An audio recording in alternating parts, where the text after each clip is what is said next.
BenQ's X300G gaming projector is a little different. It's an unusual form factor, and it's very much meant to be a more casual solution, despite actually coming in a touch more than the X500i I reviewed a few weeks ago. So let's take a look and see if this unconventional thing is actually worth your cash.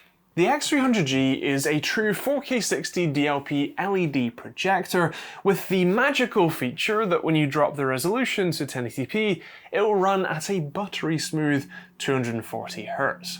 That, coupled with the decent onboard processing, is what makes this a gaming projector. As for what makes it a more casual setup, well, first is just the form factor. Being a cube means that it's a little more compact than a more traditional projector shape. It's just a bit easier to drop down and fire up somewhere. Second is the mounting options.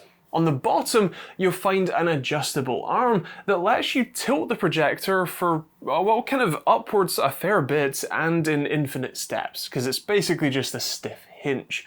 There does also seem to be a bit of sort of differential movement on either side, as in the bar can sort of twist to help level the projector at least a little bit. I don't know if that's on purpose or not, but it does work. Your other option is actually just a tripod mount in the middle. That's actually pretty cool because it means that you can have a slightly more adjusted setup with less need for keystone corrections, and as we found out on the X500i video, that can actually make a difference to your gaming experience. Now, inputs are actually a little more limited on the X300G with just one HDMI 2.0 port and a USB-C port which has both USB PD up to 18 watts it seems, and DisplayPort Alt Mode. There is technically one other HDMI connection in the little hidden sort of pop-out area at the back, which houses the exact same BenQ QS02 Android TV dongle that we saw with the X500i. After having reviewed Acer's 4K60 gaming projector recently too, I'm now even more convinced that this is the best solution. All of the smarts for this projector are in an external removable device.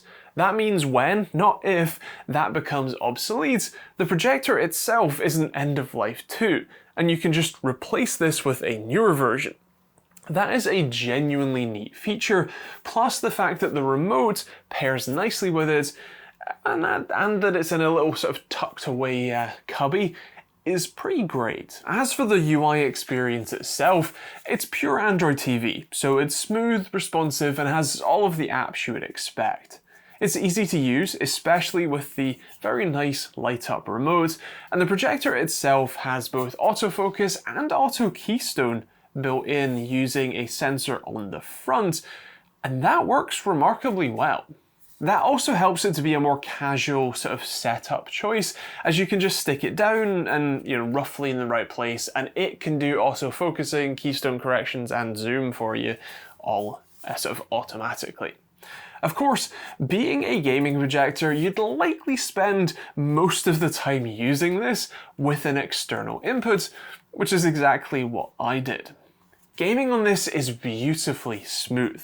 Dropping the resolution to 1080p means that you can run at the full 240Hz refresh rate, making for buttery smooth gaming experiences.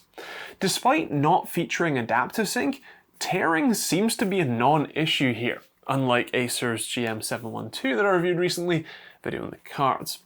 Which means that this is a great playing experience. Now, BenQ quotes this as having just 4.2 milliseconds of input lag, or one frame, and with no keystone corrections or digital zoom, that is exactly right.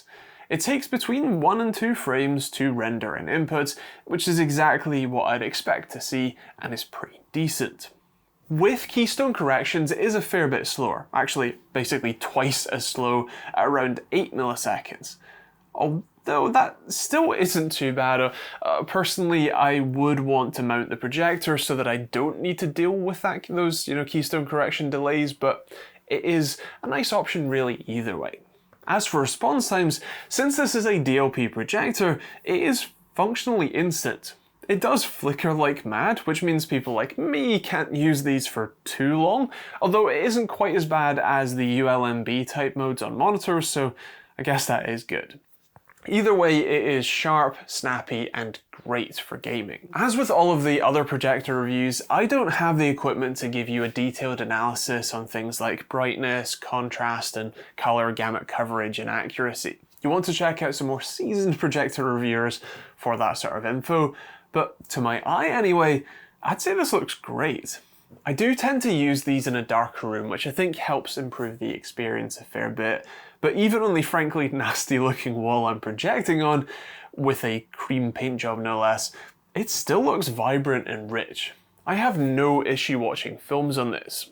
On the sound front, they do have two 8-watt speakers and a passive woofer at the bottom, although I would note that this doesn't sound amazing, and realistically if you're spending this much money on a projector, I would hope you would have some external sound or speakers arrangement to get a better experience than what this can provide. One thing I must admit that I really don't understand is the whole casual setup and play style that this thing is going for.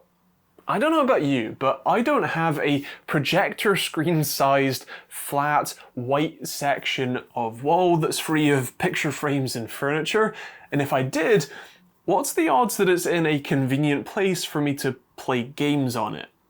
And why would I want it to be a more casual setup and not hard-mounted for regular use?